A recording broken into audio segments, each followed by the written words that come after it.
Chapter 8. The lifeguard leaned his head against the wall, trembling. It was strange, he thought, how sometimes now he couldn't even remember what he'd done. How sometimes in the morning now he'd have to leave the house very early to make sure if he had had some dream or if it had all been real. This last one had really scared him. He'd picked her out special, a runaway with no real family who cared about her, no friends, no one to miss her or report her gone. And he'd been so careful to do it right, do it fast. And they had found her. Donna and Kelsey had found her, even while he was racing to get back there because he'd finally remembered. And they found her before he could do anything about it.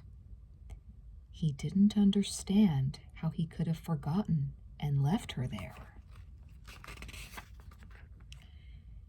He had really known then what it was like to be afraid. But he wasn't afraid now. Now he was safe because she was here with him, hidden where no one would ever find any of them again. The lifeguard wasn't trembling anymore. He was laughing.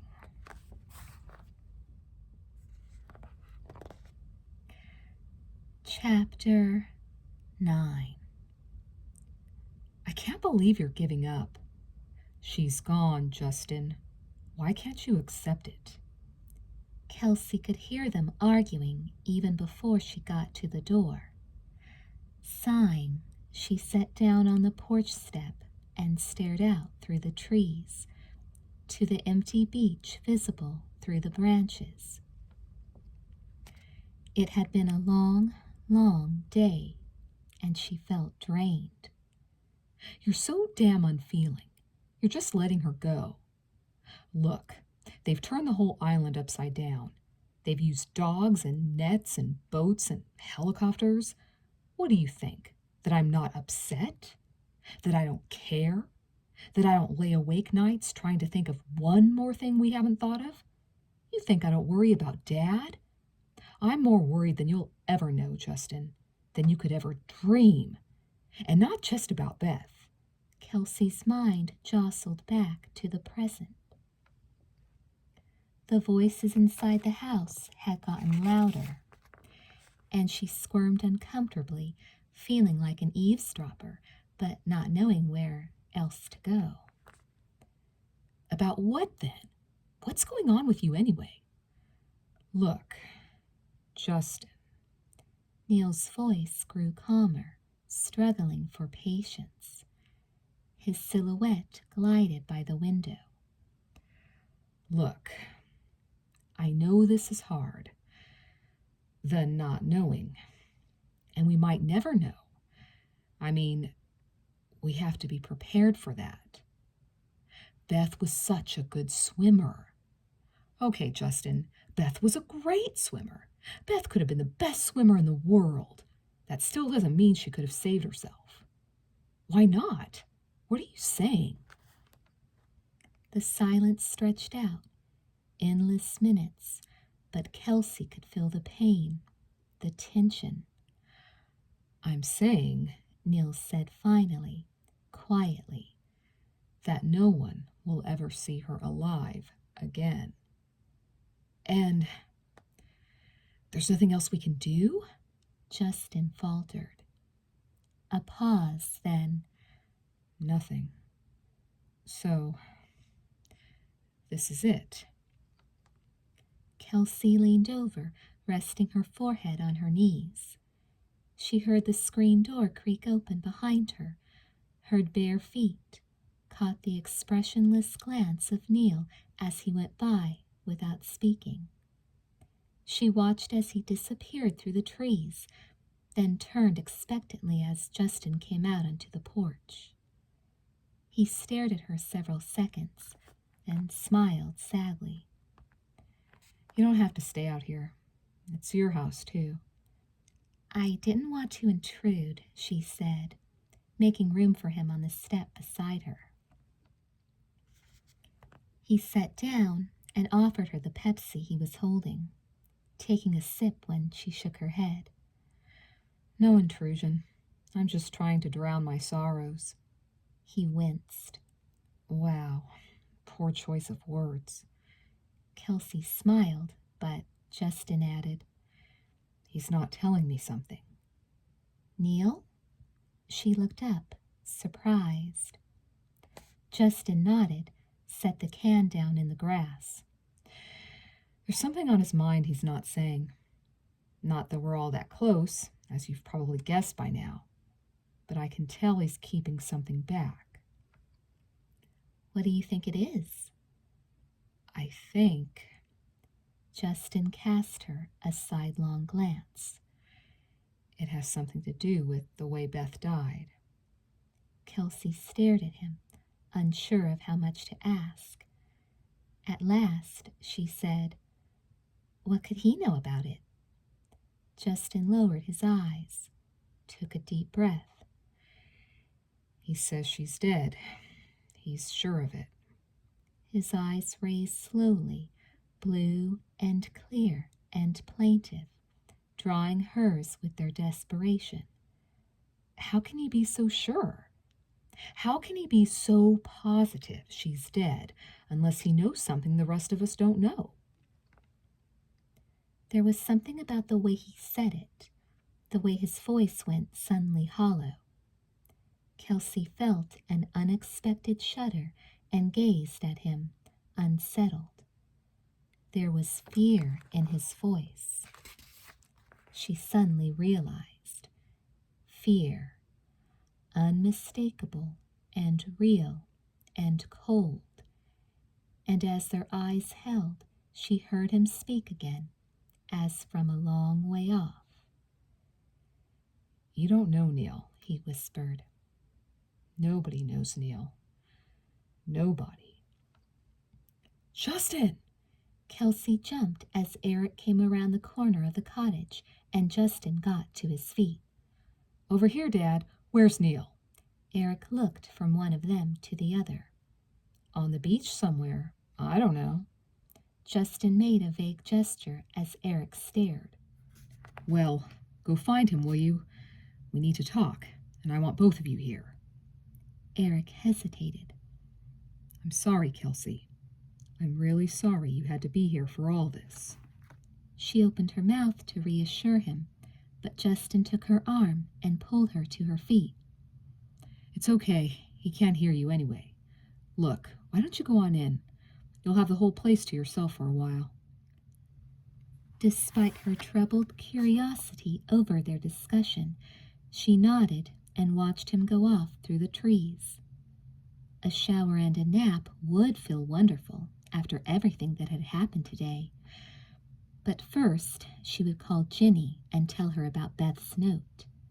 She still felt guilty keeping it to herself if it really did mean something. But if it didn't, if it was only going to cause more worry and heartbreak. But that body on the cliff, we didn't imagine that. And all that talk about girls disappearing. Kelsey went into the kitchen and found the phone. As she waited for the call to go through, her fingers groped through her pocket and closed around the paper Justin had given her that morning with his private number on it.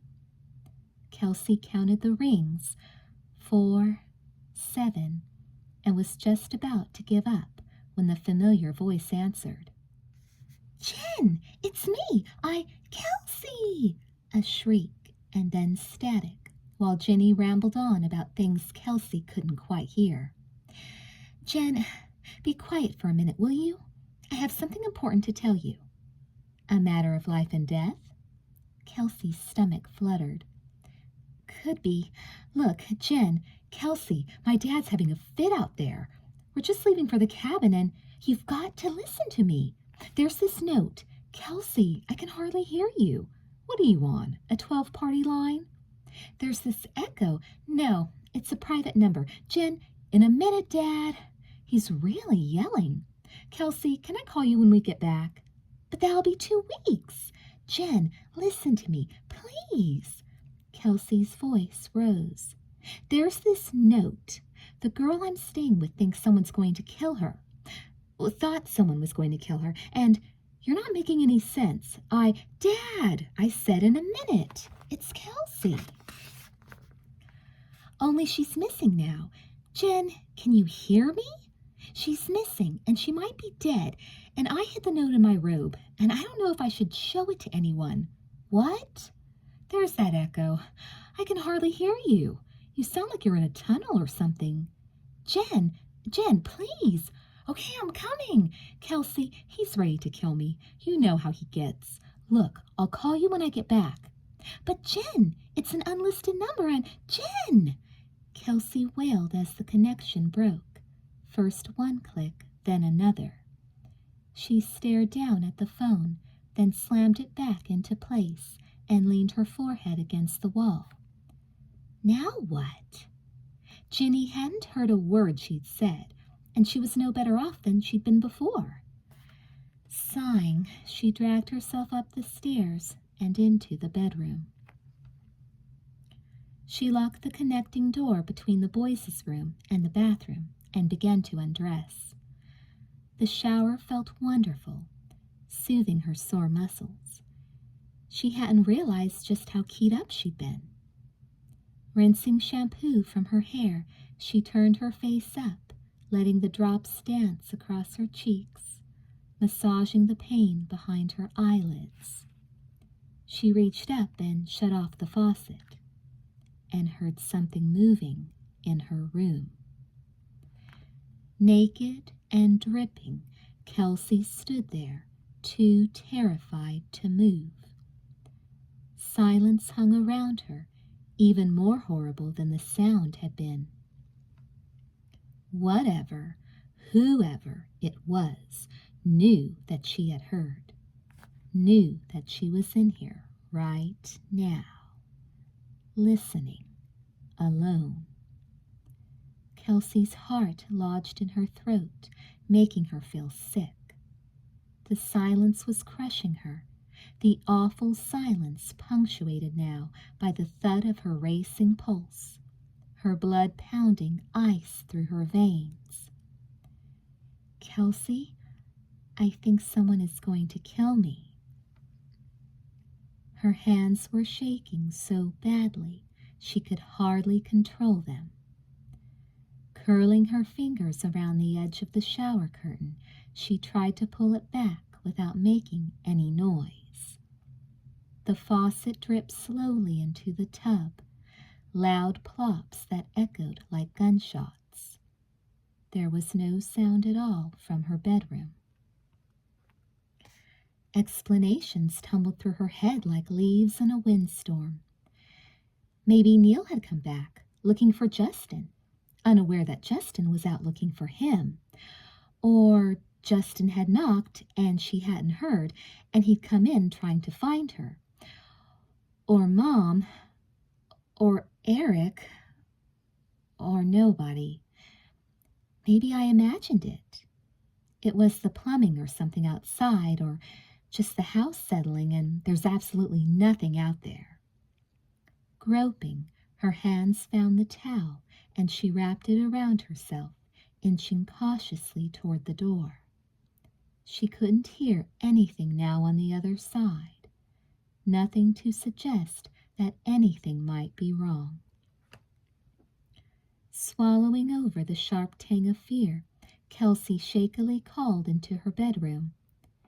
Justin? Is that you? Silence answered her, deep and endless.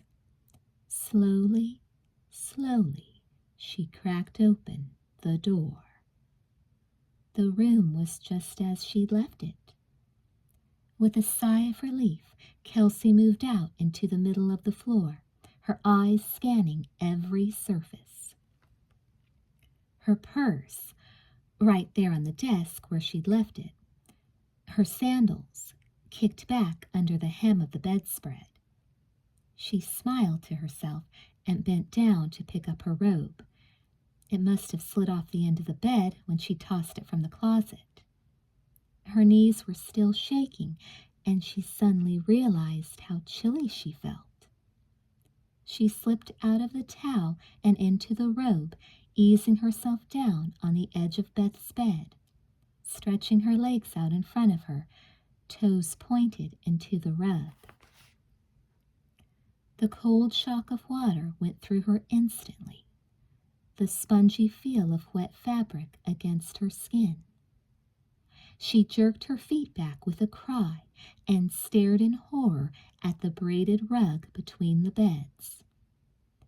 The rug was soaked with separate little puddles, wet spots the size of feet. And lying there, coiled like some dead snake, was a slimy tangle of seaweed and a damp smear of sand. Kelsey jumped up onto the bed, hugging her robe tight around her, her lips forming cries for help that no one could hear. Someone had been in her room, and maybe, even now, that someone was still in the house. Chapter 10. Kelsey hadn't expected it to be so dark. Now, as she jerked her clothes on and raced out of the house, she was shocked at the heavy curtain of dusk which greeted her. Night was rolling in fast with the fog, blurring the outlines of the trees, blotting out the beach, but not the persistent sound of the ocean. As Kelsey hurried across the yard, she could hear the water off behind her, its roar like mocking laughter. Look at Kelsey run. Look at Kelsey run. She covered her ears and concentrated instead on reaching the pale glow of lights in Eric's kitchen windows. She started up the back steps and stretched out her arm for the door. She never saw the hand come out of the darkness, not until the gnarled old fingers clamped around her wrist and jerked her backward. You won't scream, girl, 'cause I've been waiting for you. The voice was liquidy, thick with age and phlegm. I've been waiting for you all this time. Let me go! Kelsey shoved at him, but only succeeded in losing her balance. She heard him chuckle as she went down. I've been waiting to tell you a thing or two, so you best listen to old Isaac. You hear me? You best have a care, girl. I see what goes on. And I know things, too. Don't think I don't. Just like you know things. You're a smart girl, like that other one was smart. Only now she's dead. He threw back his head and cackled. From the jaundiced light of the windows, Kelsey could see his yellow teeth and the drool on his bristly chin. You'll hear it soon. The voice of the dead. It always comes before the squall. Get away from me or I'll scream! I mean it! She scrambled to her knees, crying out as the porch light suddenly burst on, the door flinging open. Have a care, Isaac hissed, and in the split second it took Kelsey to stand up, he was gone. What's going on out here? You all right? Kelsey grabbed for the person beside her before she even realized it was Neil. He was squinting off into the dark, searching the shadows. That horrible old man, Who? Isaac? He's following me. Neil gave her a strange look, shaking his head. He wasn't following you. He was using the phone. What? He came to the door a while ago and asked to use our phone. Look, I don't have time for your paranoia right now. There's an emergency on the beach and I've got to get down there. He brushed past her, and Kelsey's voice followed him, fearfully. What's happened? Neil stopped, turned to face her. A drowning. Someone has to go look at the body. Kelsey felt suddenly weak. She sank down onto the steps, her head in her hands as Neil disappeared through the trees. Oh, please, don't let it be Beth. It seemed like he was gone forever. Kelsey sat there, too sick at heart to go inside, knowing everyone would be in there, waiting and afraid. Only when she heard Neil running across the yard again could she finally force herself through the door, unable to take the news alone. They were all there. Eric and Mom, Justin and Skip, all staring with strangely resolved faces. It wasn't her, Neil said. It was a boating accident. Some girl tangled in the anchor line. But it wasn't Beth. Eric covered his face. His voice choked. No more. I can't take any more of this. Dad, Justin whispered, but Eric looked up, shaking his head. No. No more. We can't go on like this. We have to stop. Kelsey stole a look at Justin and looked away again. She couldn't bear the anguish on his face. We will, of course, keep hoping. Always hoping. But it's time to get on with our lives, son. Eric took Justin's hand. We have to go on. Beth would want us to. Kelsey saw the room blurring around her. She was aware of movement, chairs scraping the floor, feet shuffling, doors opening and closing. But it wasn't until she felt a hand on her shoulder that she focused in again. You're coming with us, aren't you? Skip asked. Kelsey twisted in her chair and looked up at him. Skip, she said slowly, I think someone was just in my room. A lover, he grinned. Good for you, Kelsey. Smuggling someone in here right under our noses. You little... Skip, I'm serious. Kelsey stared at him, her face drawn. I couldn't say anything in front of Eric, but... Hey, you're really serious, aren't you? Yes, I'm serious. I heard something in my room, and when I came out of the shower, there were footprints on the bedroom rug. What's going on? Justin came up, leaned on the back of Kelsey's chair as he bent down to listen. What about your room? Before Kelsey could answer, Skip pulled on Justin's arm and headed for the door. Come on. Kelsey thinks someone was just in her room. What? Justin looked stunned, glancing back at her as Skip pulled him through the door. Kelsey turned around and saw Neil watching her. A second later, he too followed the others out the door. Kelsey got up to go with them, but as she came out into the yard, she heard Justin's voice, clear and authoritative. Kelsey, you stay there. We'll be back. She shouldn't have said anything, yet she had heard something. She couldn't have imagined it, not after finding the wet footprints on the rug. Kelsey looked around nervously and leaned back against the door. She wished they would hurry. They were coming back now. She could hear them laughing softly and mumbling to each other as they made their way through the shadows across the yard. No doubt Skip was telling them about her and Donna's grisly discovery that day, and now the boys were finding everything immensely funny. She knew by their faces that they hadn't found anything, but she stood her ground firmly, meeting their looks straight on. Kelsey, I know. You didn't find anything. Hey, relax. It was probably just that body you and Donna met on the cliff today. Skip gave her a playful hug, but she stiffened and pulled away, seeing those wide, lifeless eyes again in the grass. I don't care what you say, Skip. I heard something just now. And how do you explain those footprints? What footprints? Skip chuckled. I didn't see any. I saw them, Justin broke in. On the rug, right?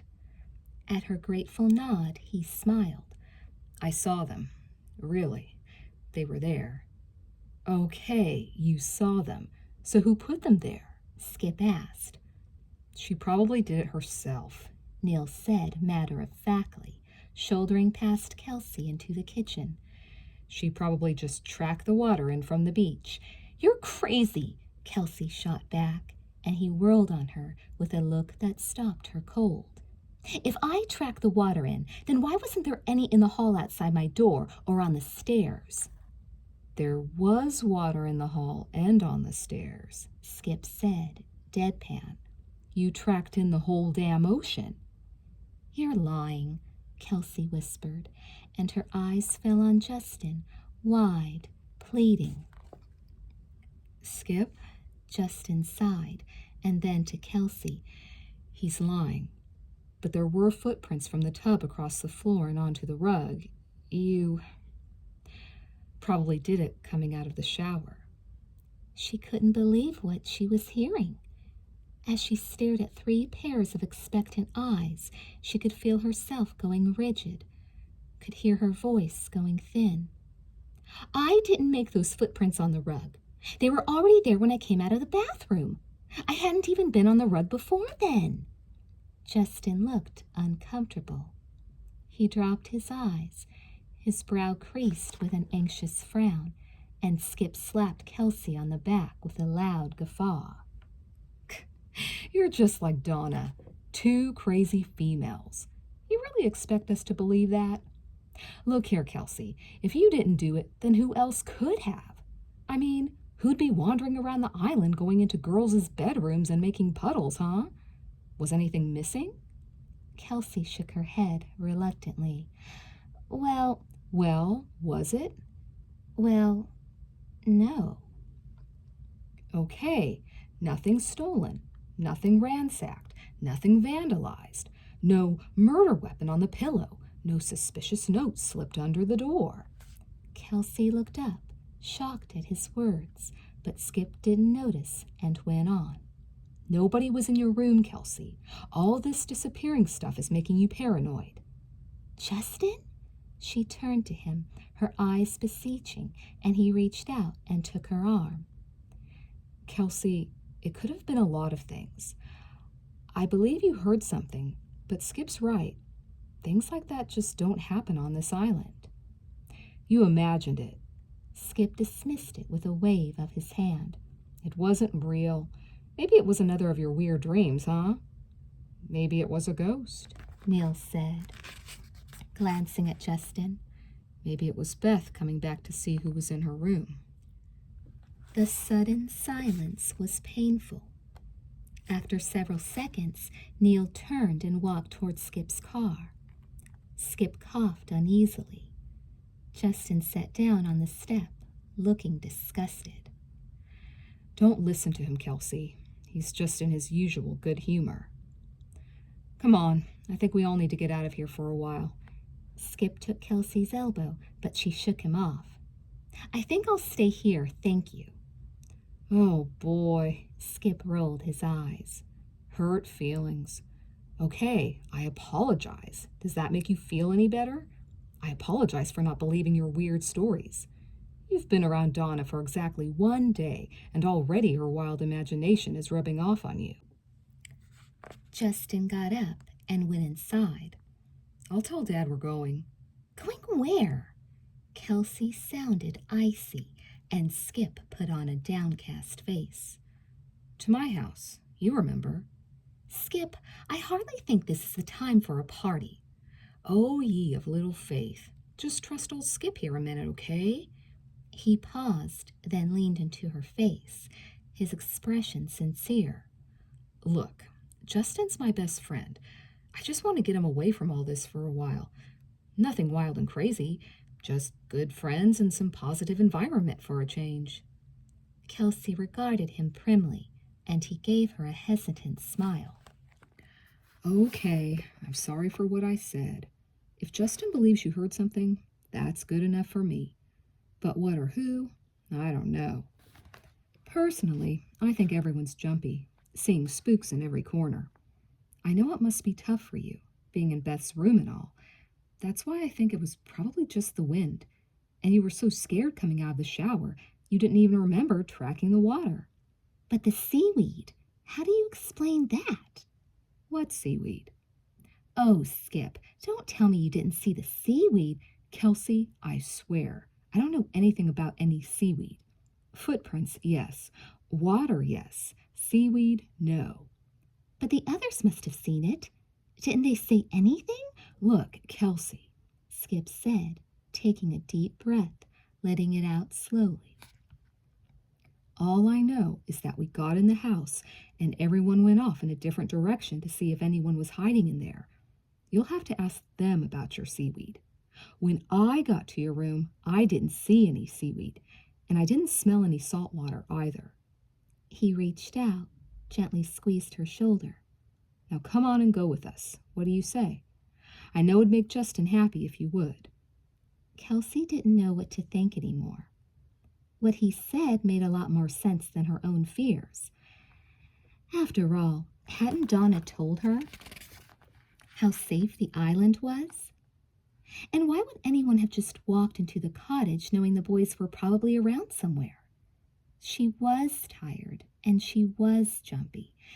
And more than anything, she didn't feel like arguing anymore. "What you're doing for Justin," she said at last, "I think it's nice." Of course it's nice. I'm a nice guy. Laughing, he gave her a hug and pulled her to the Jeep, taking a flying leap into the front while she hesitated by the door. Coming? She hadn't heard Justin come up behind her, and now she felt his hands on her shoulders. "Oh, I don't think I should." She turned to smile up at him and felt his chin brush the top of her head. Why not? "Well," she said awkwardly, "this is for all your friends and everything, and—" "You're my friend." His smile was gentle, and he tapped one finger on her arm. "Aren't you?" Their eyes held for a long moment. Flushing, she looked down and stammered, "Well, yes, I'm your friend." "I'm glad." The horn blared, and Skip shouted, "Hey, you too, climb aboard. Donna's meeting us there with the food, and I'm starved." "You're always starved." Justin shook his head and boosted Kelsey into the back seat of the Jeep, where she squeezed down uncomfortably beside Neil. "Okay, everyone, hang on," Skip called, and the next minute the Jeep lurched forward, throwing Kelsey helplessly against her seatmate. Neil shrugged her off as if she didn't exist, and they didn't speak a word to each other the remainder of the ride. Donna had told her how rich Skip's family was, but Kelsey wasn't half prepared for his house. While the boys went out to the swimming pool, Donna gave her a tour of all 3 floors. "Do you think we should be snooping around like this?" Kelsey hesitated on the landing, mesmerized by the chandeliers, the fine art on the walls, the sculpture lining the carpeted hallways. "What will his parents say?" "Not a thing. His dad's on the mainland tonight. Charity ball. His mother's in Paris with her new boyfriend. And anyway, who's snooping? It's practically my house, too." Donna giggled, and Kelsey followed eagerly at her heels. When they got to Skip's bedroom, all Kelsey could do was stare. The place looked more like an apartment. a 2-room suite with couches and chairs, a categorized wall of records and tapes, an elaborate stereo system, plush carpeting, framed prints, a paneled library, and solid oak desk. "Hang on, I smell the pizza burning. Be right back." Before Kelsey could reply, Donna vanished downstairs, so Kelsey went on in, her eyes roaming the room in disbelief. Another whole wall was encased in glass and held trophies, swimming trophies, dozens of them. Kelsey walked over and stared, then turned her attention to still another wall covered with certificates and awards, all neatly framed and bearing Skip's name. Standing on tiptoe, she tried to read the top row when a voice from behind made her whirl. "It's only me," Skip grinned. "Go right ahead. Far be it from me to interrupt adoration." Kelsey couldn't help but smile. "It'd take me years to admire everything. I've never seen so much stuff. All for swimming?" "Yeah." Skip threw himself down across his waterbed. "And a few life-saving awards for good measure." "You mean you really have saved somebody?" 3 somebodies, if you please." "You're quite the hero." "Aren't I, though?" His grin widened. "You know of somebody that needs saving?" Kelsey tried not to blush and turned back to the trophies. "Your dad must be so proud of you." There was no answer, and after a few seconds, Kelsey looked back at him, surprised by the scowl on his face. "Did I say something wrong?" "Not at all. Let me escort you personally around my humble abode." He jumped up again. His mood changed so abruptly that Kelsey regarded him in amazement. He linked his arm through hers and began walking her around the room. "My kitchen, madame? Very helpful on the cook's night out. You see here the microwave, the refrigerator tucked discreetly beneath my dining table. Ah, yes, and here we have my wardrobe." He flung open folding doors to reveal a closet as big as Kelsey's living room at home.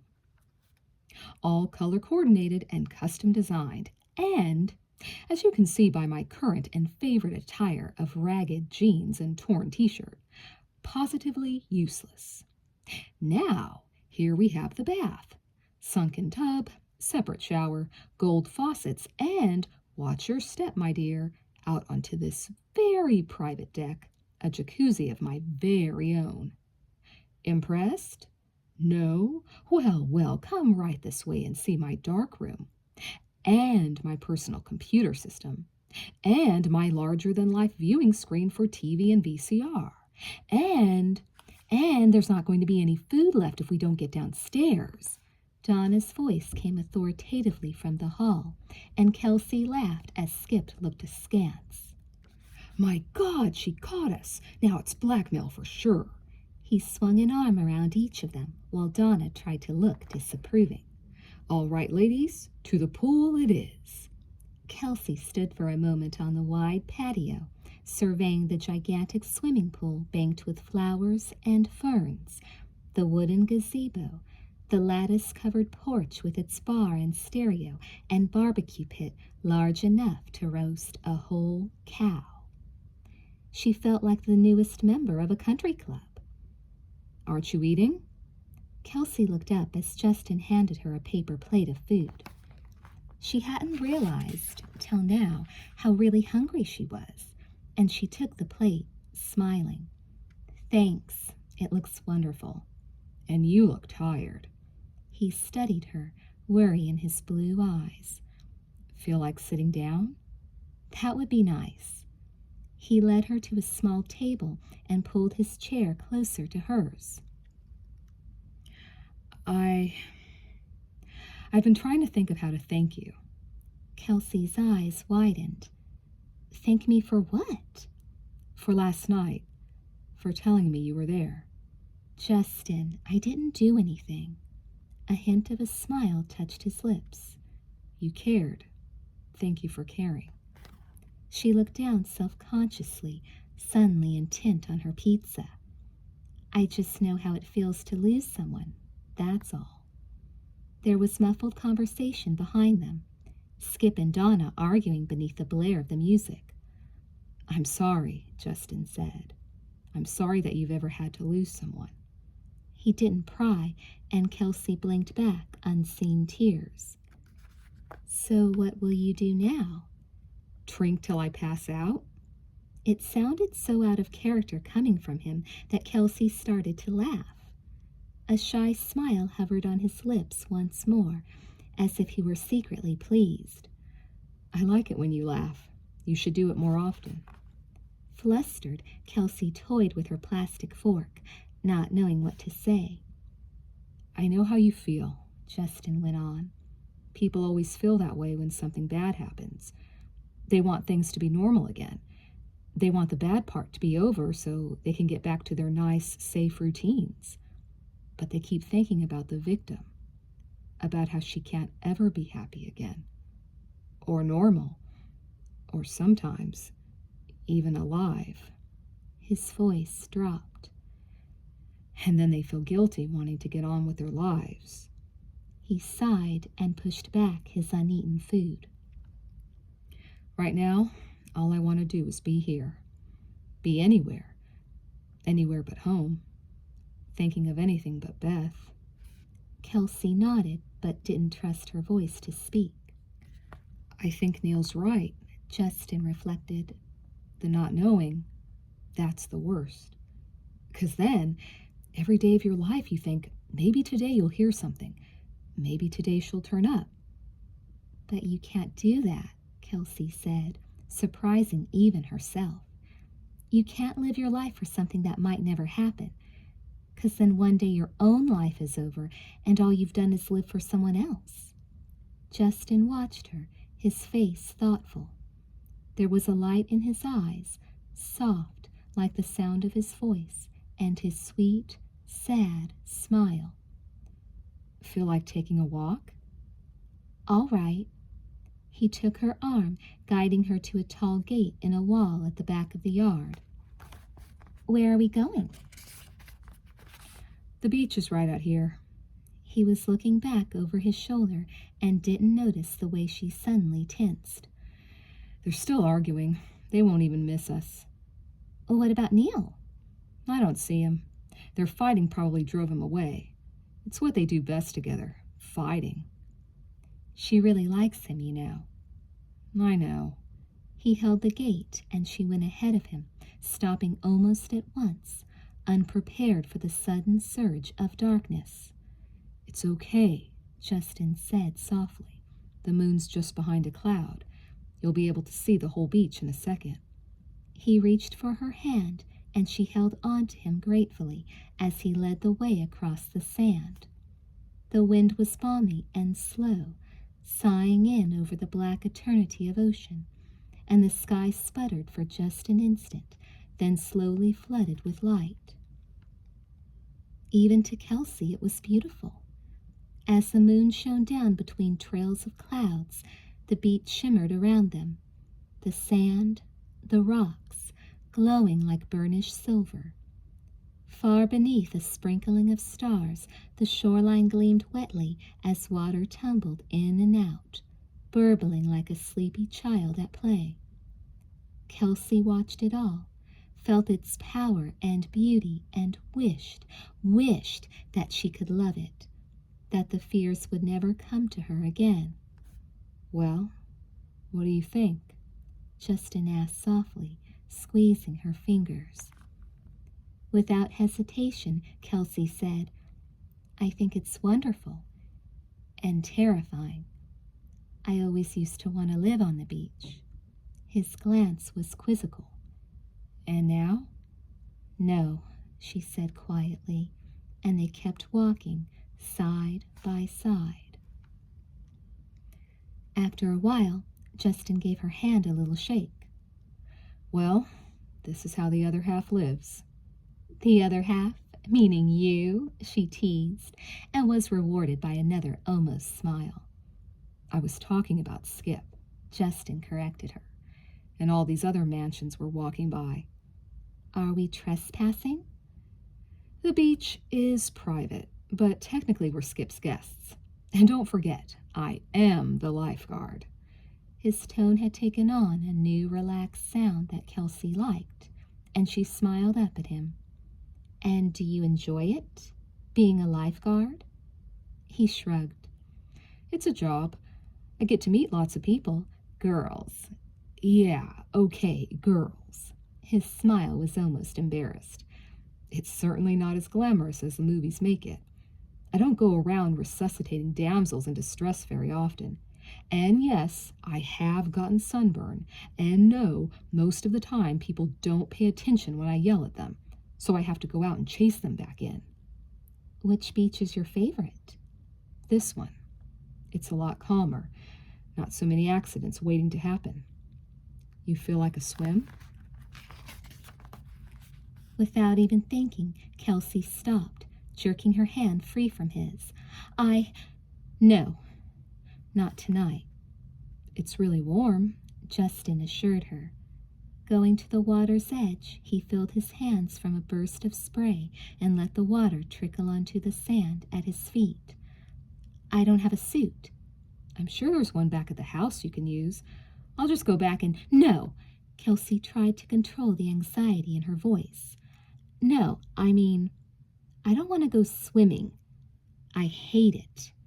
She ducked her head, hoping he hadn't seen the panic on her face, and was disconcerted at the feel of his hand beneath her chin, his fingers tilting her face upward toward his.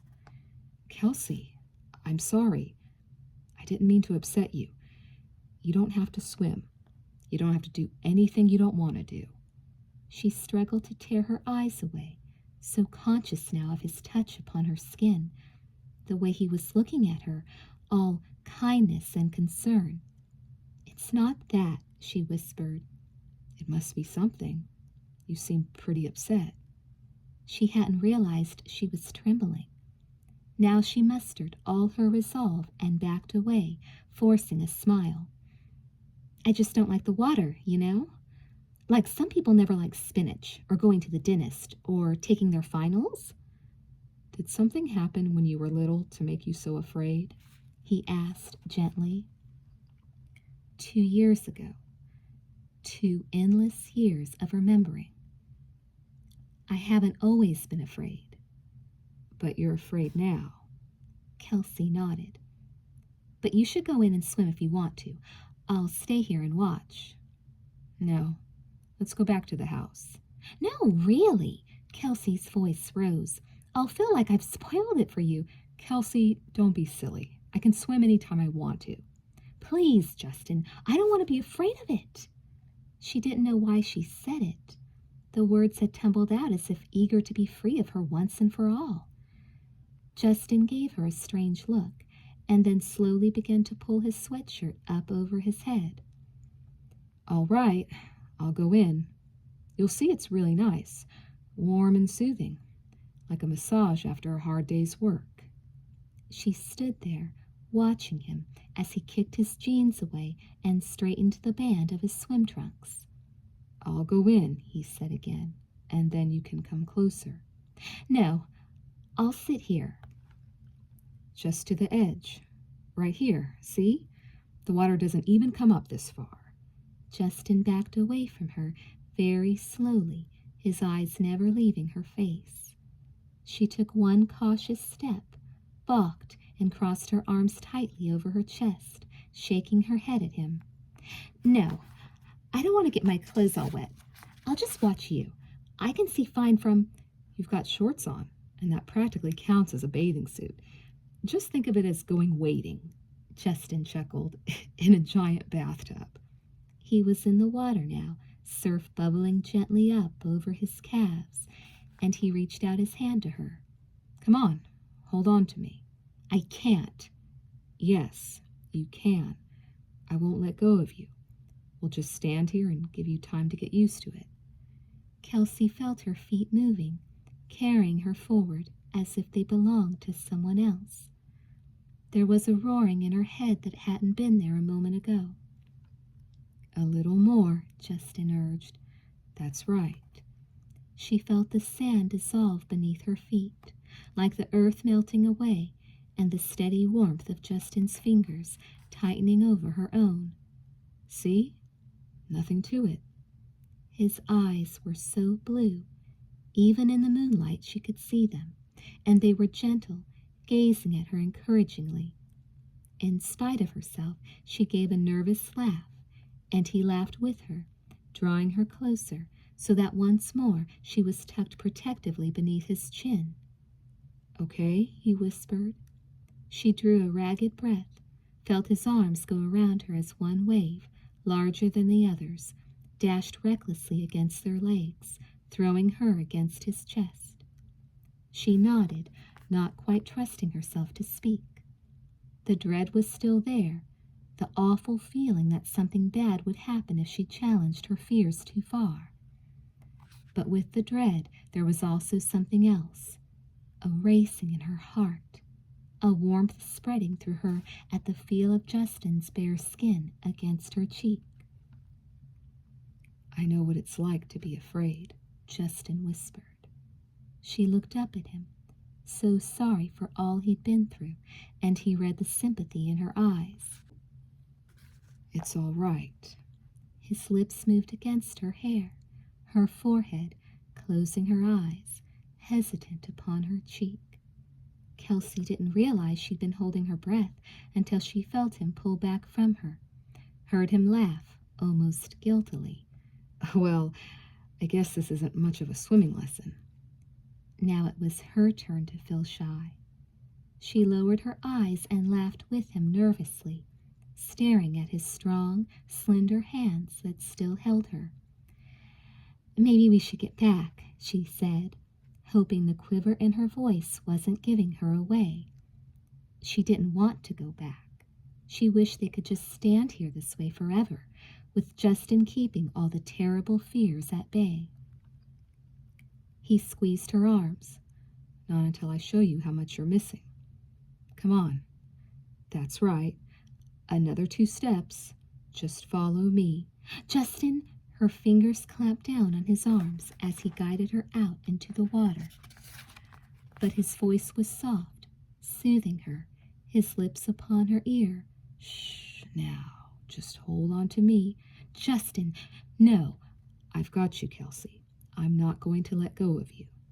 The world was disappearing beneath her feet. She had no choice but to hang on to him as he waded farther out into the water. She felt the undercurrents bubbling around her ankles and instinctively kicked away from them, thrusting herself out into the deeper waves and into Justin's arms. See? Justin's face was so close, his smile growing. See? You're doing it. I knew you could. And she was swimming, the old muscles taking over as if they'd never forgotten how. Her body light and buoyant in the protective circle of Justin's arms. She felt a strange thrill, triumph, apprehension, relief. She wasn't sure what it was, only that Justin's lips closed over hers, and the salt and the warmth of him, and the gentle waves lapping their bodies together as she held on to him, tighter, tighter. She never saw the huge wave rumbling toward them, or the one that came after, tearing them apart. What she did see was an explosion of darkness, and stars cartwheeling across the sky, and a moon hung upside down as the ocean somersaulted her onto the shore. Chapter 11. Justin! Coughing, Kelsey scrambled up out of the wet sand, slipping, falling, her eyes desperate upon the slow, pulsing surface of the water. Nowhere was it broken by a familiar silhouette. No sign of a body swimming toward shore. No cries for help. No head bobbing suddenly to the surface. There was just the empty beach, the ocean with its secrets, and Kelsey. "Justin!" she screamed again. Panic-stricken, she ran into the water, gasping as it crept up her thighs. It was her the ocean had wanted, not Justin, but she attempted it too far, and now she would be punished for her daring. She had cheated it once, and it would keep trying and trying until, "Justin, where are you? Answer me!" In utter helplessness, she stood there, fist to her mouth, frenzy welling up in her in cold, choking waves. And that's when she felt something bump against her leg. At first, in the strange, slow motions that only fear can produce, she looked down in a kind of detachment, surprised that she wasn't alone as she had thought, half expecting to see Justin's body paddling furiously toward shore. Only it wasn't Justin's body. There was nothing there. And again she felt the curious surprise, something almost like wonder, propelling her like a doll, making her look all around for whatever had made her stumble.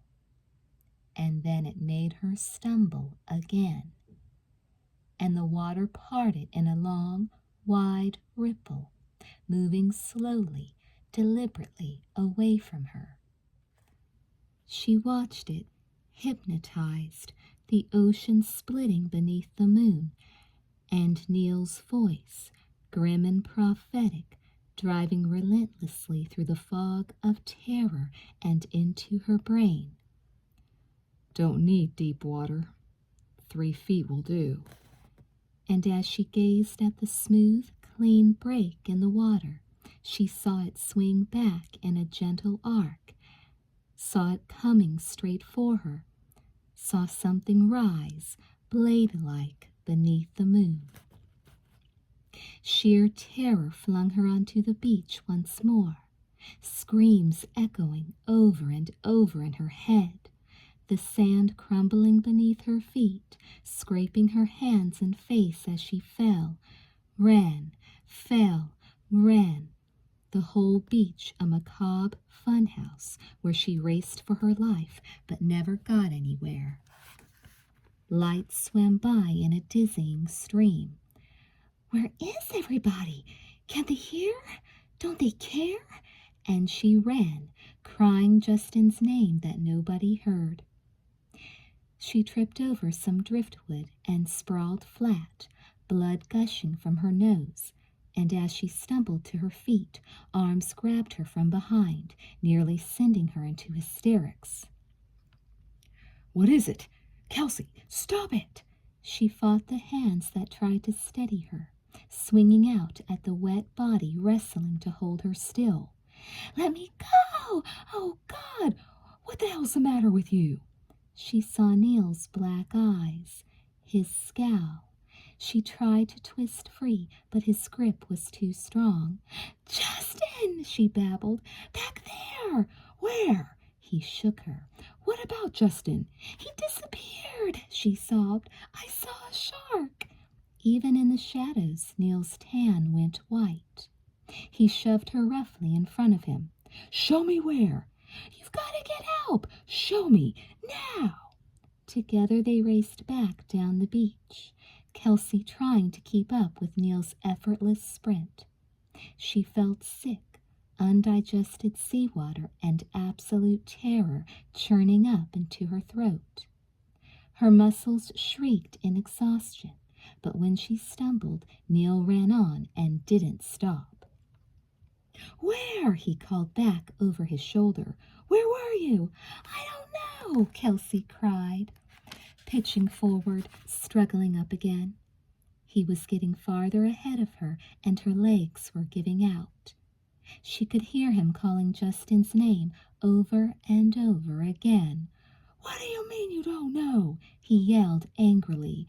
"I don't know," Kelsey screamed back at him. I know we were past the houses and the lights. I don't know the beach, Neil. I don't know. She felt herself losing all mental control, but she couldn't help it. She ran up just in time to see him dash into the water. Justin! His voice thundered across the waves, came back mockingly on the wind. Neil, don't go in there! Kelsey looked wildly around, searching desperately for some landmark, some sign of where they had been. It all looked the same, black and empty and dead. She raced up behind Neil and tried to pull him back. Neil, we've got to get help. Let go. Just get back. He went deeper, leaving her helplessly on shore. Neil, please. Justin, he shouted again. Justin. Looking back, he waved one arm in a direction farther down the beach. Go to the lifeguard station and use the phone. Just take it off the hook. But Kelsey was already running. Gasping painfully for breath, she pushed herself along the shore, legs pumping, prayers whistling through clenched teeth, eyes fixed ahead, willing herself forward. Only minutes away, only seconds. I couldn't help Dad before. I couldn't save Dad before, but I'll save Justin. She hardly noticed the sound at first. A soft, indistinct sputter, like a cough, only liquid. She thought it was her own throat, that she was going to be sick at last. But when she glanced down and saw the long shadow stretched half out of the water, she gave a shriek and fell down on the sand beside it. Justin! Oh, Justin, are you? He heaved, ocean water emptying again and again from his lungs. And she held him until his body lay quiet once more. She was vaguely aware that somewhere in between the spasms she shouted for Neil, and that Justin was shaking uncontrollably as she eased him over onto his back. She wasn't prepared for the terror in his eyes. Where is he? Justin grabbed into her, trying to pull himself up, to look around at the deserted stretch of sand, and she fought to push him back down. Who? Neil? He was going in to look for you, and no! Justin was squeezing her arm so tightly that she winced. Where was he when I went in the water? Kelsey stared at him as if the water had somehow affected his reasoning. I don't know, but I've got to go back and get him. She tried to pry his fingers away, but he only held her tighter. Justin, he's gone in to look for you. I saw a shark out there. You don't understand. No. Justin looked up at her, his face pleading, his voice sinking to a whisper. No, you don't understand. Kelsey felt a chill ripple up her spine. For a long moment she stared into his eyes, so bright with fear, and didn't even realize at first that someone had slipped out of the shadows to join them. Are you all right? Neil's deep voice fell between them, and Kelsey looked up in alarm. Justin was still trembling. She slipped her fingers around his cold ones and squeezed. He's freezing, she said. She watched in silence as Neil knelt down to examine him. Justin lay there passively, too weak to even move. Weak or afraid? The thought hit Kelsey unexpectedly. With a slight shock, she studied Justin's face and watched the color drain away. She released his hand and stood up. Where are you going? Neil asked quietly.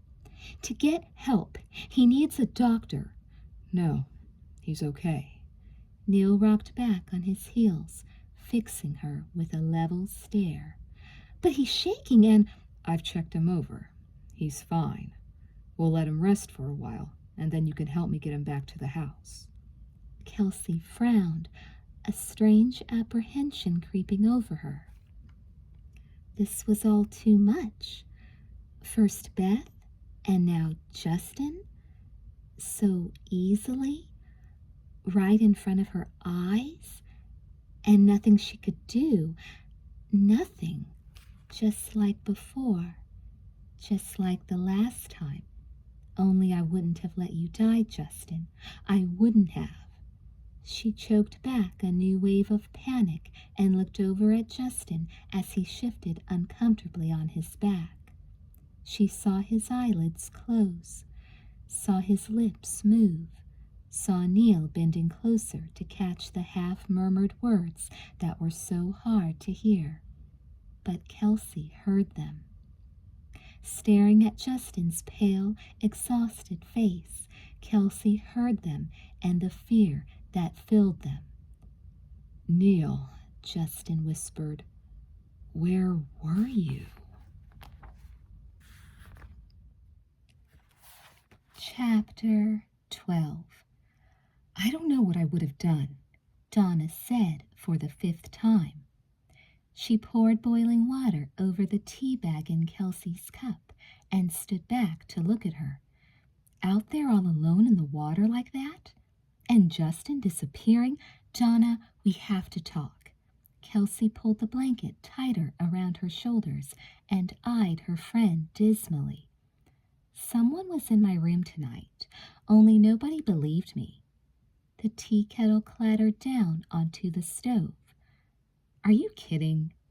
Kelsey's serious expression convinced her. "The boys don't believe me. I should never have told them. They think I imagined the whole thing. They think I tracked water across the floor onto the rug, only it wasn't me, and there were footprints." Donna looked puzzled. "You mean someone was prowling around in your room?" "I can't prove anything," Kelsey groaned. "It's as bad as what happened today, finding that body that disappeared, which, by the way, Skip told the other guys about. They think it's hysterically funny." "They would," Donna grumbled. "Now Skip'll tell the sheriff, and no one will believe us. Damn him." Donna slammed her potholder onto the counter. "You better take Justin his tea," Kelsey reminded her, and Donna grudgingly took the cup and went out of the room. Kelsey could hear them all in the den, all their easy, comfortable voices weaving in and out through the music on the stereo, as if nothing had happened. Even Justin, who had stretched out on the couch, sounded like his old self. Kelsey was proud of herself, really, for having kept up her controlled facade this long. Neil had been very explicit about not wanting to upset anyone, not wanting to create a scene. She had been calm and steady all the way back from the beach. She had brushed off Skip's and Donna's alarm at their long absence, and she had done her share of reassuring and understating. But now in the warmth and brightness and safety of the kitchen, she felt herself slowly crumbling apart. "Are you warm enough?" The voice startled her, and she looked up. Neil was leaning in the doorway, all angles and shadows and expressions she couldn't read. She looked away and concentrated on stirring her tea. "Yes, thanks. I'm fine." "No tears now, Kelsey. Not the time, not the place." She wondered if he noticed how her spoon clattered against her cup, how it wobbled though she tried to hold it still. "About the shark," Neil said, coming into the room. He paused beside her, and she stiffened. "Are you sure you saw it?" Kelsey's mouth tightened obstinately. "Why? Do you think I hallucinated everything back there? Like the prowler in my room? Like the body Skip thinks Donna and I made up? You think maybe Justin just washed himself up on the beach to scare us all to death?" She was shocked at her own belligerence. She glanced at Neil, but his look was one of cool assessment. "The shark," he said again, as if her outburst had never come. "Couldn't you have mistaken it for something else?" "I saw it come up out of the water," she said stubbornly. "It bumped against my legs." She shuddered at the memory, her cup rattling in its saucer. "Lots of things could bump you underwater," Neil said, going over to the counter, pouring a mug of strong coffee. He raised it halfway to his mouth, his lips pursed to blow. "Fish, driftwood, seaweed." "I felt it," Kelsey said. "I saw it." "I'm not saying you didn't feel and see something." Neil narrowed his eyes. "But shark skin feels really different. It's rough like sandpaper, and you could have been scraped pretty bad. I'm just saying that things can seem pretty scary out there on the ocean after dark." Kelsey lapsed into uncooperative silence. She felt like she was going to explode. "Don't say anything about it." Neil's eyes pinned her over the rim of his upturned cup.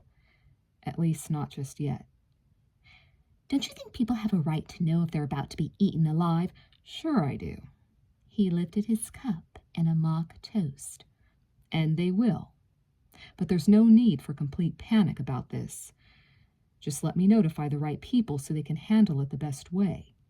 Does that meet with your approval?" Kelsey looked daggers at him, gripping the hot cup so tightly that her fingers burned. Neil walked out without a word, brushing Donna aside as he went. "Well?" Donna looked surprised. "What was that all about?" "I hate his superior attitude," Kelsey sputtered. "And the way he's always bossing people around. And he's always showing up where you don't expect him, like a snake under a rock. Donna, where was he anyway?" "When?" Donna groped around in the pantry and pulled out a new tin of coffee. "Tonight, when Justin and I left." "I don't know. When you and I came down from Skip's room, I don't think Neil was around then." "I don't think so either." Kelsey's face puckered in a deep frown, and Donna glanced at her curiously. "I didn't even realize you and Justin were gone. Skip and I were fighting. Then he stormed off somewhere, and I came in here to throw things around." She grinned sheepishly. "And the next thing I knew, Skip was out in the pool again, and you and Justin and Neil were coming back." She stopped in the middle of measuring coffee. "Kelsey, what's wrong?" "Where is he? Where was he when I went into the water?" Kelsey shook her head slowly, trying to clear it of Justin's words on the beach. "Donna, do you think Justin seems, well, afraid of Neil?" For a moment, Donna looked perplexed. "Afraid? Everyone's a little afraid of Neil, aren't they?" she said wryly. "Nobody gets along with him. Not Skip, not the Islanders, not even you." "Why not the Islanders?" "Something about him makes people uncomfortable. He isn't one to return friendly gestures, if you know what I mean." Kelsey gave a curt nod. Her nerves felt stretched to breaking, and a headache was throbbing behind her temples. "Where are you going? Are you okay?" Donna watched carefully as Kelsey stood up. "I just need a bathroom. I'll be fine in a minute." "Go upstairs. It's a lot quieter. Third door on your left. Do you need me?" "No thanks. I'm just jumpy." Donna looked sympathetic. "Okay, but if you're not down in 10 minutes, I'm coming to check on you." Kelsey couldn't quite manage a smile. She went unsteadily up the wide, curving staircase and found the bathroom. Locking the door, she sat down on the carpeted floor, her back against the wall, and let a horde of memories trample through her mind. She couldn't forget what had happened tonight. The helpless panic of seeing Justin disappear, of seeing that dark shape cut through the water, that pressure of something solid and very real against her legs, and then the unbelievable relief of finding Justin alive and unharmed. When she thought she'd lost him forever. I can't go through that again. I can't. Don't struggle. It'll be easier if you don't. Oh, Dad, Kelsey whimpered. She pressed her palms flat on either side of her head, rocking slowly. Why did Justin seem so terrified of Neil? And why is Neil being so secretive about what happened? The questions pounded, making her headache worse by the second. And where did that body go? And why was I so certain that someone was in my room tonight, waiting while I waited, listening while I listened? Stumbling to the window, she thrust it open and pressed her face against the screen. The air was damp and soft, and she breathed it in greedily, letting her eyes roam across the rocky coastline, the deserted beach. Only it wasn't deserted. Kelsey felt her body go rigid as one of the rocks seemed to lurch away from the others. Long and ghost-like, it spilled out across the sand, righted itself, finally staggering out into the moonlight. It took half a second to recognize him then. Isaac. Totally absorbed, Kelsey watched as he approached the wall separating Skip's backyard from the beach. He looked around furtively, shoulders hunched, before he finally flattened himself against the gate. Kelsey inhaled sharply. Slowly the gate began to open. Isaac wedged one shoulder in and paused. "Skip!" Kelsey hit the stairs at a run and burst into the den. "Skip! In back! He's trying to break in!" "What? Who?" Skip stared at her, not fully comprehending, and Kelsey wondered if he'd been drinking. Justin and Neil were already running out the door to the pool. Donna jumped up and looked at Kelsey, and Skip finally grumbled and followed the other boys outside. "Are you okay?" Donna grabbed Kelsey by the wrist, and they raced out into the yard, just in time to see Justin and Neil run out through the gate. "I saw him from the window!" She waited breathlessly for the sounds of a struggle. "They should have caught him by now. He was halfway in the gate." "Well, there's nobody there now."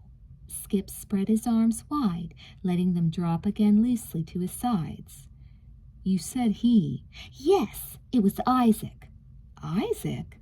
"I'm sure of it. I could see him plain as day." "What's he hanging around here for?" Donna asked, more annoyed than frightened. "Doesn't he have anything better to do?" "Oh, he probably heard the music and wanted to join the party." Skip grinned as Justin and Neil came back into the yard. "Any luck?" "Not a sign of life anywhere." Justin latched the gate and added, "What happened to your security system anyway?" "It hinders my comings and goings," Skip said wickedly. "I disconnect it whenever possible." "Kelsey said it was Isaac," Donna added. "Isaac? What the hell's he doing here?" Neil muttered. He tossed Kelsey a curious glance as he passed. "I didn't imagine it," Kelsey said icily. "Did I say you did?" Neil sounded unconcerned. "You implied it. I saw him from the window upstairs." "That's all right," Justin stepped in. "We're all a little jumpy, and Isaac's harmless. Nobody," Skip lifted his beer can, "is harmless." "He's right," Neil said, and Skip looked at him in surprise. "How well can you ever really know anyone?" He disappeared into the house, leaving the rest of them in an uneasy huddle. "I think we should go home. Justin said. He laid one hand gently across Kelsey's back and nodded. This is enough excitement for one evening. Got your things? She couldn't remember where she'd left her purse and had to go back through the house looking for it. At last she found it in Skip's room on a chair and was just bending down to get it when she heard someone come in behind her. Couldn't stay away, huh? Skip gave her that teasing smile, and she breathed a sigh of relief. Skip, you scared me half to death. I was just looking for my purse. Oh. He looked disappointed. I thought maybe you'd come to finish the tour. You mean there's more? She laughed. Oh, my dear. Skip draped one arm around her neck and guided her clumsily to another door not far from the darkroom. I am just full of surprises, shocks, and thrills. He pushed the door wide and raised his voice in a falsetto fanfare. Ta-da! And here we have the eighth wonder of the world. He swept his arms to encompass the crowded exercise room, and Kelsey burst out laughing as she saw what the eighth wonder was. A full-length mirror in which Skip's image grinned back at her. Well, aren't I right? Aren't I the next international monument? Kelsey shook her head. You're a wonder, all right. Besides all the gym equipment in the room, the walls were hung with mounted animal heads, obviously very much alive at one time. Stuffed pheasants, frozen in flight, ducks with shiny feathers, a small red fox with beady black eyes. She took a nervous step backward, and then she saw the deer, the delicate face and slender neck of a doe, the eyes wide and soft and trusting, the quintessence of gentleness. Kelsey felt a shiver of revulsion, a wave of sadness. Strange. The eyes reminded her of Justin. Skip, she mumbled, not wanting to stay one more minute in the presence of this horrible display. You don't approve, he said blandly, not seeming surprised at all. He lifted a beer can, and his mouth curled up in an apologetic grin. Well, neither does my dear, sweet mother. That's why I have them all hanging in here away from the general public. Another trophy room of mine, I guess you could say. And here I thought you'd be impressed by my primal hunter's instinct.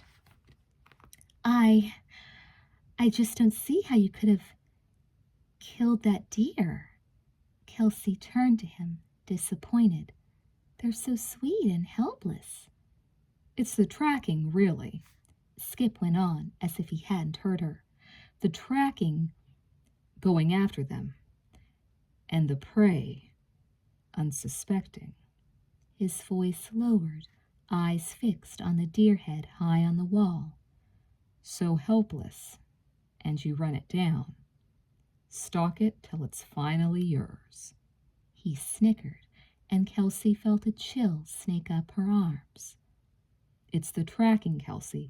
That's the real fun of it, he whispered. They don't see you, but they know. They know you're there, and they know they're going to die. Sometimes his eyes fell on her. You can even smell their fear. It's so strong. Kelsey pushed him aside.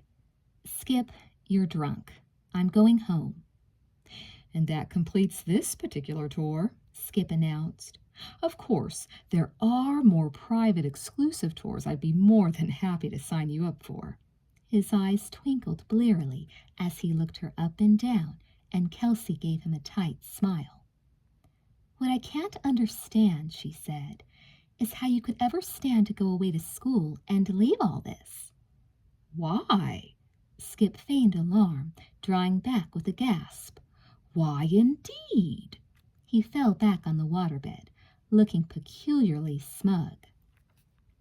Number one, I am a very, very unmanageable son, and dear old Dad wants me out of his hair. Number two, am I going too fast for you? I am the ultimate embarrassment to my saintly mother, who doesn't happen to be here now, by the way, because she's having a new affair that no one's supposed to know about, but, of course, everyone does. And number three, the reason that I'm a very, very unmanageable son and the ultimate embarrassment is because this place is a stinking prison. Kelsey hadn't expected this. She stared back at him in silence, trying to make up her mind just how drunk he really was.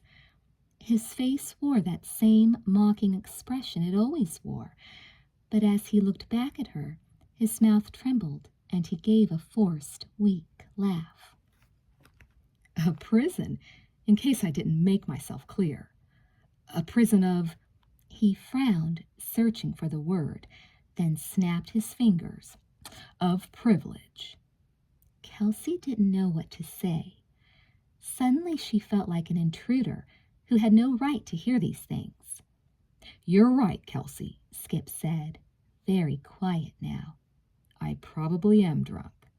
He twirled the beer can slowly between his fingers, then shook his head. No, I'm not drunk. I couldn't do that to Justin. Not tonight.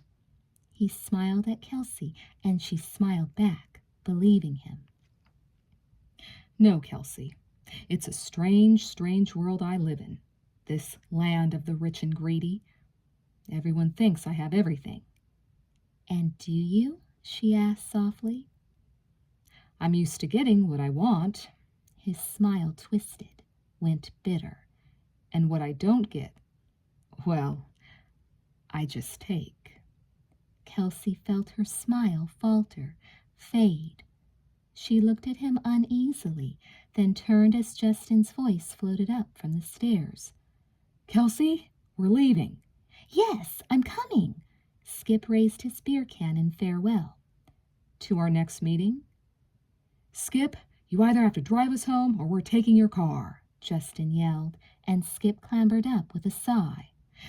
That's what I get for giving the chauffeur the night off. Kelsey was glad to rejoin the others, and this time she sat in the back seat beside Justin. The night had turned chilly, and as the Jeep sped homeward, she was conscious of Justin's arm protectively around her, his chest and shoulders shielding her from the wind. When they finally reached the cottage, Neil jumped out first, eyeing them coolly as Justin casually withdrew his arm and nudged Kelsey out. I'll call you tomorrow, Donna promised. I know a great place for a picnic. Breakfast, okay? Well, some of us have to work for a living, Skip said, ruffling Donna's hair. She ignored him. See you guys tomorrow. There was a chorus of goodbyes, and Kelsey followed the boys into the house. Neil went straight upstairs and closed the door. Justin hesitated in the hall outside Kelsey's room, waiting for her to turn on her lamp. Justin, are you sure you're all right? Kelsey asked again. She looked into his eyes, searching for answers. He nodded. But what about you? I'm okay. You know, you really terrified me tonight. I really thought... Shh! His finger touched her lips. Me too. But it's over now. Everything's okay. Is it? She wasn't sure why she said that. Wasn't sure if she just imagined a shadow flickering over his face. Justin, what happened out there? I was standing right next to you. If it was an undertow like Neil said, then why didn't I get washed away too? And... It wasn't an undertow, Justin said softly. At first, Kelsey thought she'd misunderstood him. She stared, frowning, letting his words sink in. What? I know what Neil said, Kelsey, but he was wrong. I didn't want to scare anybody back there, especially you. But it wasn't an undercurrent or anything like that. It was like, I don't know.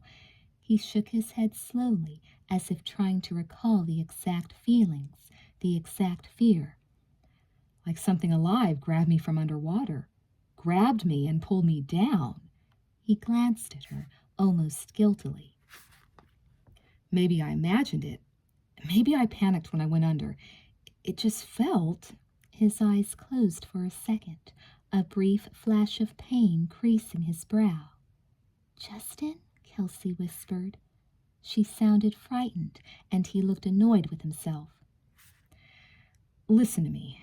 Standing here inventing things to worry about, what matters is that we're both okay. Let's not think about it anymore. But you could have been... But I wasn't.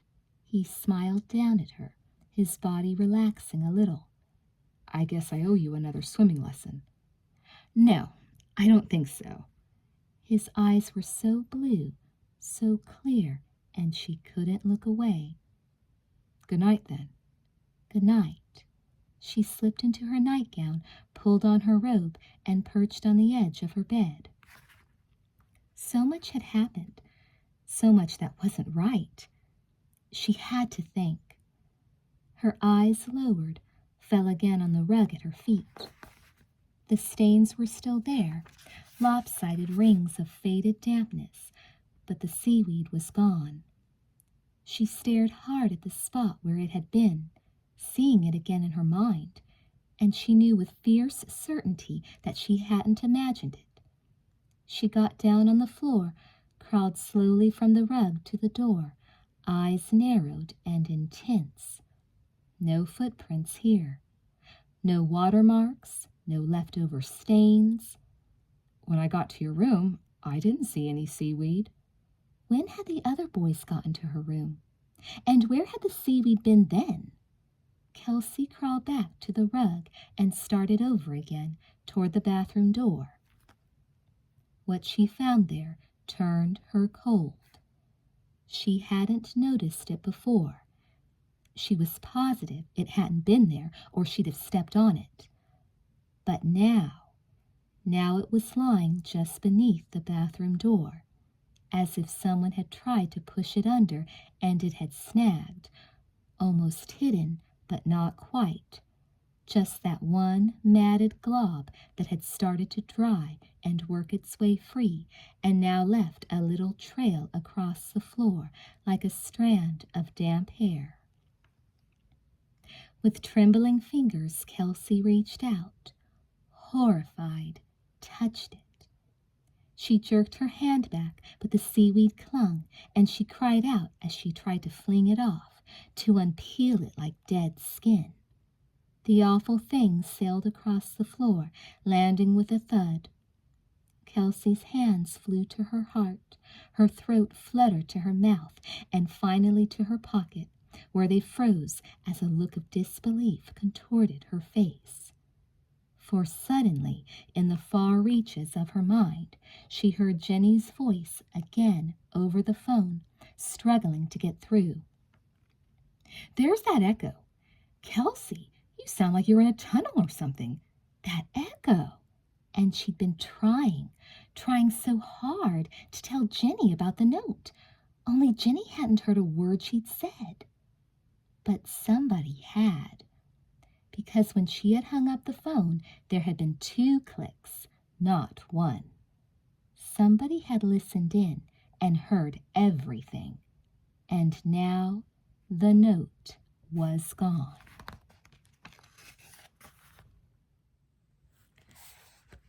Chapter 13. The sky was just glowing pink when Kelsey slipped out of the cottage. She paused on the steps and slid her arms into her purple windbreaker. She hadn't heard the footsteps behind her. Now, as that shadow took form beside the house, she stifled a scream. "You're up early," Neil said. She could feel the intensity of his stare, even though his eyes were part of the morning darkness, and she tried to stare back, undaunted. "So are you." "I always am." He moved off and climbed into his Jeep. "You need a lift somewhere?" he asked without looking up. "No, I was just going for a walk. Suit yourself. The Jeep's engine grudgingly came to life. Kelsey watched as Neil aimed it for the break in the trees. "Neil," she called, "wait!" She suddenly found herself clutching the door handle and looking up into his eyes.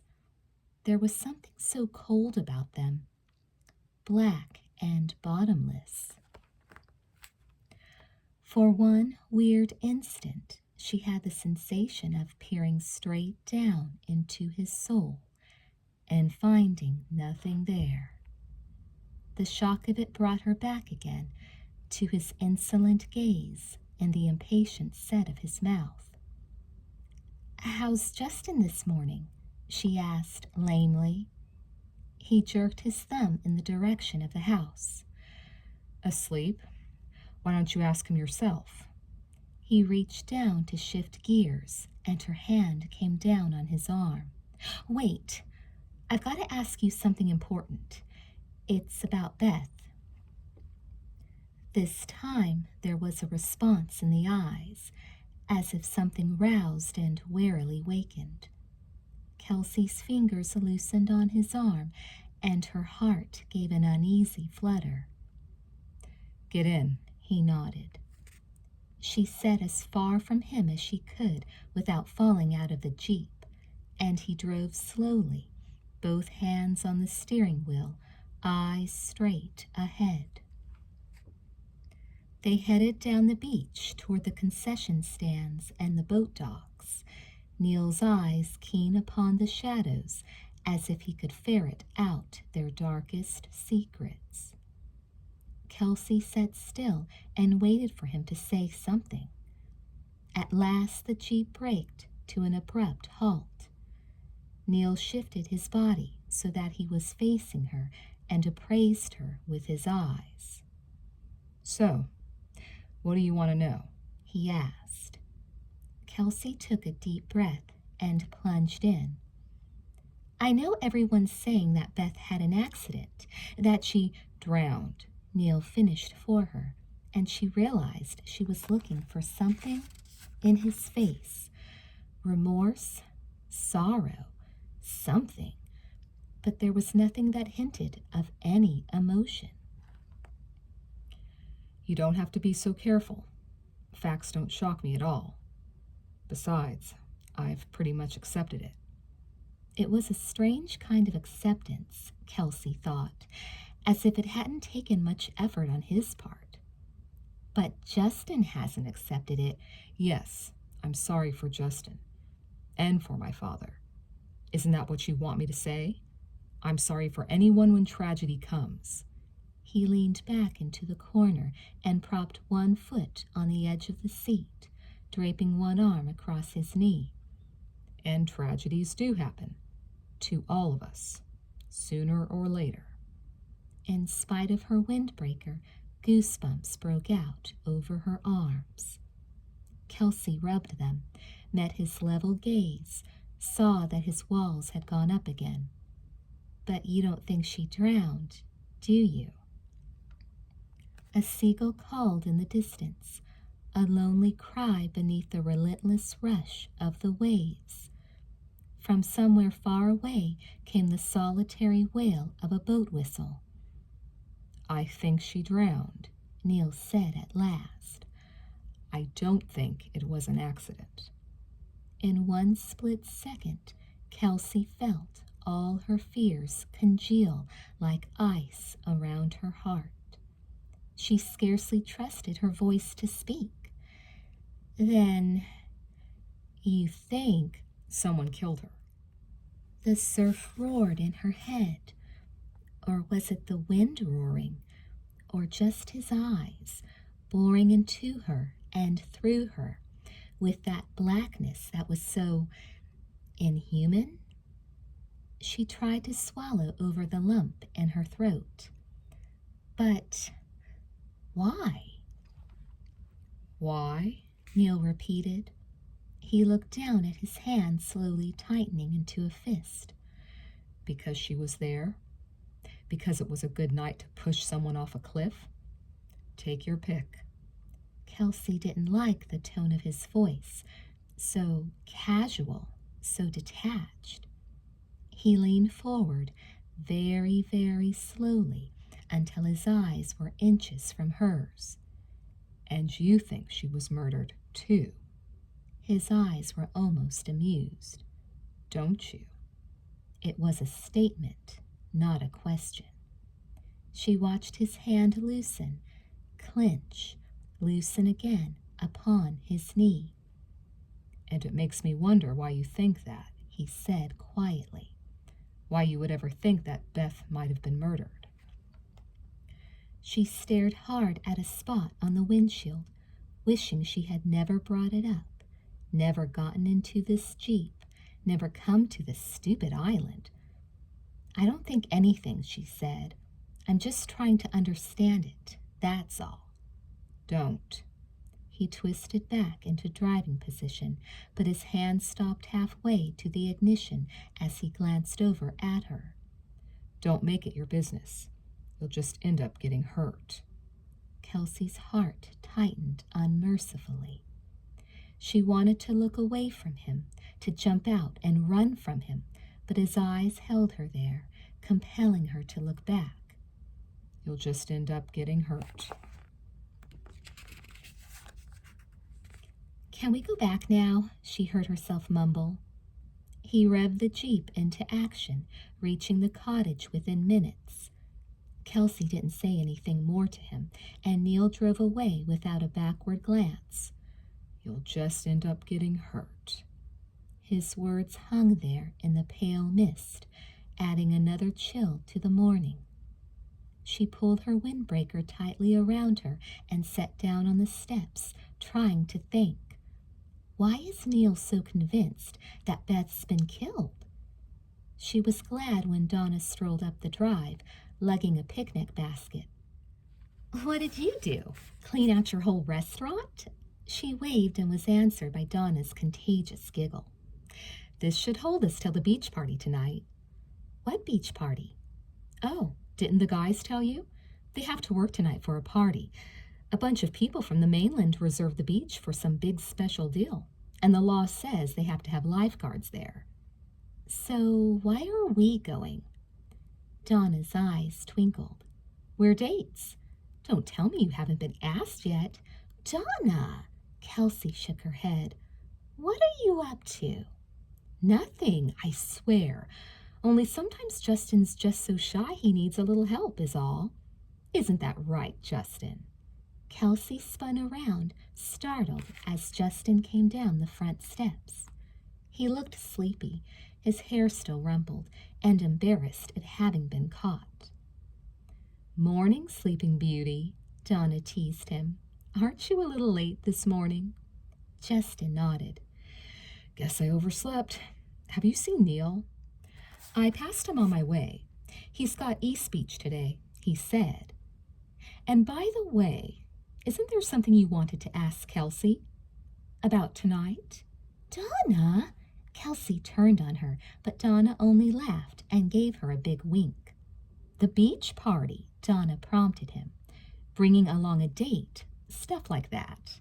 A sheepish look crept over Justin's face. You're doing such a good job, Donna. I thought I'd let you ask her for me. Donna was totally unruffled. I did, and she said yes. Oh, Donna, Kelsey groaned, and Justin tossed her a quick grin as he ran by. See you later, Donna called and pulled firmly on Kelsey's arm. Come on, I know this great little place. We can eat and get some sun and eat and talk and eat. You're impossible. Kelsey couldn't stay annoyed with her when she giggled like that. And pretty presumptuous. Who, me? No, the word is perceptive, I think. I've seen the way Justin acts around you, in case you haven't. Justin's got too much going on in his life right now to even be thinking straight, Kelsey said absently, especially about me, or girls in general. And what are you thinking about? Donna asked, peering at her intently. Besides Justin, I mean. That look is awfully serious. Donna, Kelsey began, and saw her friend staring back at her in concern as she reached out for Donna's hand. Donna, I'm really scared. Kelsey, what is it? Something's going on that I don't understand. I've got to tell you. Donna nodded, her face full of questions, but she kept them to herself until they reached the picnic spot hidden back beyond the dunes. Kelsey frowned when she saw the lighthouse rising, specter-like, on the cliffs behind them. Do you believe in that legend? She asked, helping Donna unpack the basket. About the drowned souls luring people to their deaths? She shaded her eyes and looked up at the rotting tower tilting above them. Donna followed her gaze. I don't know. I think probably someone started it to keep trespassers away. I expect it could just crumble away any time. But it still looks kind of noble, don't you think? Like some brave last stand against time? She chuckled and took out a plastic jug and cups. The floors have all pretty much collapsed, I think. No telling what kind of critters are holed up in there. She shuddered. I've always had this fear, you know, that one granddaddy of a storm could do the whole thing in. With an effort, Kelsey wrenched her eyes away. For just 1 second, she'd had that creepy feeling again of being watched. You're the only one I can trust, Donna, Kelsey said, staring straight at her. I think something awful is going on. She took a shallow breath. I don't think Beth had an accident. What? Donna sat up, rocked back on her bare heels, and rested her palms on her knees. You're really starting to scare me now, Kelsey. You better tell me everything. So Kelsey did, beginning with her first day on the island and the notes she had gotten from Beth. The one frightening note with its message of death. The laughter in the lighthouse. Her meeting with Isaac and his strange conversation. Someone being in her room. Isaac waiting for her again outside in the dark. Her discovery that Beth's note was missing, and finally her realization that someone had listened in on the phone. Donna sat there, eyes huge, lips slightly parted, never saying a word, not even moving, and Kelsey gave a long sigh to show she had finished. What should I do, Donna? I feel like I should tell someone about the note. I felt so guilty about it ever since I found it, but I wasn't sure it was real, and I didn't want to get everybody all upset. Donna's head moved, puppet-like, especially since they all think it was an accident. And now I can't do anything about it. Kelsey looked miserable. I can't just go to Eric, can I? Or the sheriff? You said yourself he'd think we're crazy. He'll want proof, and I haven't got any. Oh, God, Donna mumbled, and suddenly her eyes went twice their normal size. Oh, God, Kelsey, if it wasn't an accident, do you think someone killed her? Kelsey avoided Donna's stare and scooped up a handful of sand, letting it sift slowly through her fingers. Neil does, she said. Neil, of course, Donna snorted. He would think that. It's in keeping with his character. Her attempt at humor fell flat, and she ducked her head, chewing thoughtfully on some wind-blown wisps of hair. But if he's right, Donna, 2 sets of eyes lifted, met, held. A warm breeze sighed around them, shape-shifting the dunes that closed them off from the beach, but not the lighthouse. Kelsey forced herself not to look at it. She still had that feeling, like someone was up there, watching them. Oblivious, Donna opened some yogurt and shook her head. Who would kill Beth? And why? Beth was so sweet. She wouldn't have hurt anybody, so why would anyone want to? Her hands fluttered uselessly, as if to pluck answers from the air. Kelsey's mind raced, back through the events of last night, the agreement she'd made with Neil. And finally, she gave in. Listen, you don't know everything about what happened last night. Oh, no. What do you mean? Donna seemed to physically brace herself against another onslaught. Neil said Justin was just carried away by the undertow, Kelsey said slowly.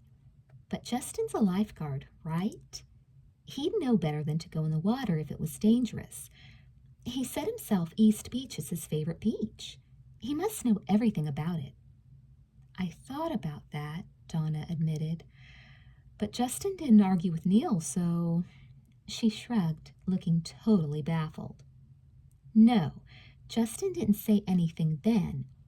But later on he told me he'd felt something grab him and pull him under. And, she went on reluctantly, I felt something bump against me too. And there was something in the water. Donna went stiff all over. You don't mean a shark? Oh, God, Kelsey, if you saw a shark, That's just it, Kelsey said miserably. I know I saw something, and it looked like a fin. But Neil says maybe it wasn't. That real shark skin would have cut me, and it was dark out there, and I was pretty scared. Donna nodded slowly. What about Justin? Did he see anything? Anything at all? Kelsey shook her head. But Donna, the more I think about it, the weirder it gets. What if Neil was right? Would we have both been that lucky, both of us, if there was a shark out there? I mean, what are the chances of a shark coming after both of us and not attacking? Donna's eyes narrowed. What are you getting at? I mean, what if someone was just trying to scare us? I don't know how they did it, but what if somehow they made it look like a shark attack? Donna's burst of laughter was completely humorless. Why on earth would anyone do that? I don't know. She stared down at the growing pile of sand beneath her fingers, but what she saw instead was the wet beach in the moonlight, and Justin sprawled there, gasping for breath, his eyes glazed with fear, his growing panic over Neil. Where was he when I went in the water? You don't understand. Neil? Where were you? Neil? I think I know, Donna said quietly, and Kelsey watched as mingled amazement and horror crept over her face. Oh, Kelsey, Donna, tell me.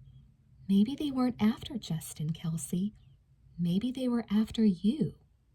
Fear gripped her with icy tentacles. She stared at Donna, the world receding around her in a curious haze. Donna leaned forward, her hands gripping Kelsey's knee. Kelsey, you're the one who had Beth's note. You're the one who had some proof that she might have been killed. But I don't have it anymore, Kelsey moaned. Someone... Oh, Donna. Are you thinking what I'm thinking? It has to be him. Everything points to him. Isaac, Donna whispered. He knew I was staying with them, Kelsey said dully. He knew about Beth. He told me she was dead. And it must have been him who listened in on my phone call with Jenny. And Neil said Isaac had just been in Eric's house to use the phone. He probably picked it up while I was on the line. And then he searched my room and took Beth's note. Donna reached out, her cold fingers clamping around Kelsey's wrist. But you said he denied killing her, even though, well, what's he going to do? Turn himself in for murder? You said yourself he's the one who found the drowning victims on the beach. Didn't anyone ever suspect anything? Donna looked distraught. Oh, they questioned him, but he always had an alibi. And I don't think anyone ever really believed there was foul play involved. I just don't get it. Why would Isaac go around killing women? And even if he did, then why would he stay on the island where they could catch him? It doesn't make sense. Then why was he on the beach last night after Justin's accident? Kelsey asked tersely. Why was he sneaking around and trying to break in the gate? He couldn't have gotten rid of me very easily with everyone else around. Donna's face was growing paler by the second. "I don't know," she moaned, and her eyes lifted suddenly to the tall tower above them, fixing it with such a look of shock that Kelsey's head snapped up. "What's the matter?" "Oh, God, someone's up there. Someone's watching us." Kelsey cupped her hands around her eyes, squinting against the glare of sun and sun-bleached rock, trying to make out the top of the lighthouse amidst its crumbled stones and splintered railings. "Are you sure? Someone was up there, I swear it." "Not now, but he was." Donna scrambled to her feet, grabbing the blanket, the cups, flinging everything into the basket. Kelsey had picked up the jug without even thinking, and now stood watching her friend in dismay. Something came to her just then, something Neil had said only an hour ago, something that confirmed all her growing fears. "Don't make it your business.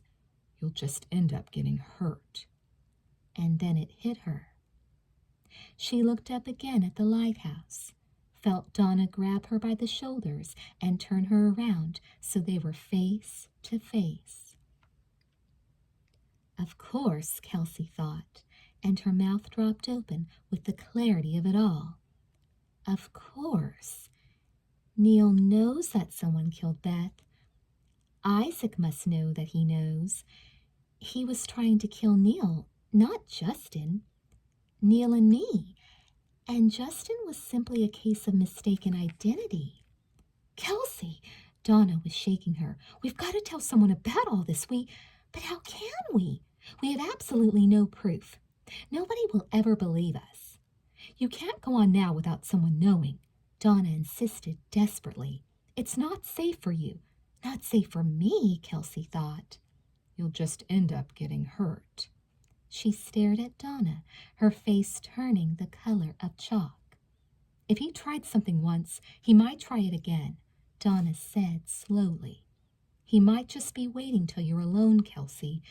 Don't you see?" But of course she did see. She saw the truth of the situation, saw herself caught up in a web of endless, endless fear. Donna shook her again. "Kelsey, that body we found, he must have done it. And now he knows you know."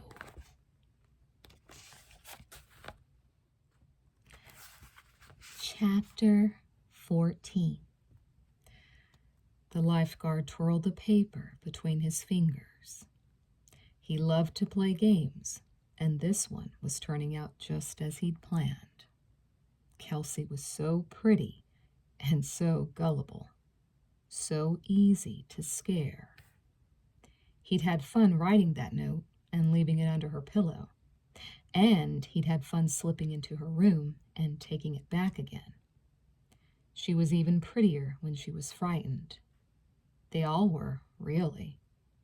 He got a kick out of their fear and their helplessness, and the slow, desperate way they eventually realized he was after them.